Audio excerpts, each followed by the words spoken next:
original 12 boys had, of course, scattered far and wide during these years, but all that lived still remembered old Plumfield, and came wandering back from the 4 quarters of the earth to tell their various experiences, laugh over the pleasures of the past, and face the duties of the present with fresh courage. For such homecomings keep hearts tender and hands helpful with the memories of young and happy days. A few words will tell the history of each, and then we can go on with the new chapter of their lives. Franz was with a merchant kinsman in Hamburg, a man of 26 now and doing well. Emil was the jolliest tar that ever sailed the ocean blue. His uncle sent him on a long voyage to disgust him with this adventurous life, but he came home so delighted with it that it was plain this was his profession, and the German kinsman gave him a good chance in his ships, so the lad was happy. Dan was a wanderer still, for after the geological researches in South America, he tried sheep farming in Australia and was now in California looking up mines. Nat was busy with music at the conservatory, preparing for a year or 2 in Germany to finish him off.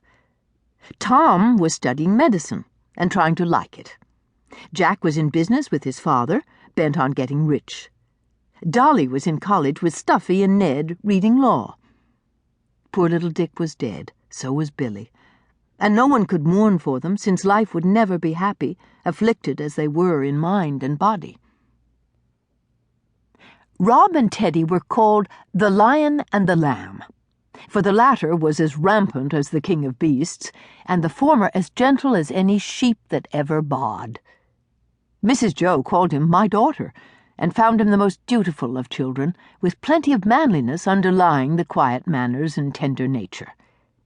But in Ted she seemed to see all the faults, whims, aspirations, and fun of her own youth in a new shape. With his tawny locks always in wild confusion, his long legs and arms, loud voice, and continual activity, Ted was a prominent figure at Plumfield. He had his moods of gloom, and fell into the slough of despond about once a week, to be hoisted out by patient Rob or his mother, who understood when to let him alone and when to shake him up. He was her pride and joy, as well as torment, being a very bright lad for his age, and so full of all sorts of budding talent, that her maternal mind was much exercised as to what this remarkable boy would become. Demi had gone through college with honor, and Mrs. Meg had set her heart on his being a minister, picturing in her fond fancy the first sermon her dignified young parson would preach, as well as the long, useful, and honored life he was to lead. But John, as she called him now, firmly declined the divinity school, saying he had had enough of books and needed to know more of men and the world, and caused the dear woman much disappointment by deciding to try a journalist's career. It was a blow, but she knew that young minds cannot be driven, and that experience is the best teacher.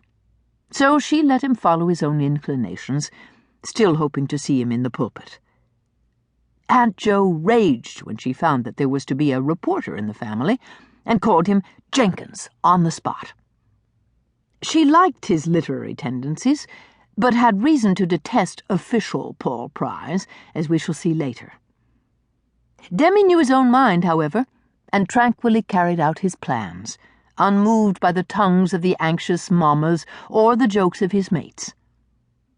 Uncle Teddy encouraged him, and painted a splendid career, mentioning Dickens and other celebrities who began as reporters and ended as famous novelists or newspaper men. The girls were all flourishing. Daisy, as sweet and domestic as ever, was her mother's comfort and companion. Josie, at 14, was a most original young person, full of pranks and peculiarities, the latest of which was a passion for the stage, which caused her quiet mother and sister much anxiety as well as amusement. Bess had grown into a tall, beautiful girl, looking several years older than she was, with the same graceful ways and dainty tastes which the little princess had, and a rich inheritance of both the father's and mother's gifts, fostered by every aid love and money could give. But the pride of the community was naughty Nan.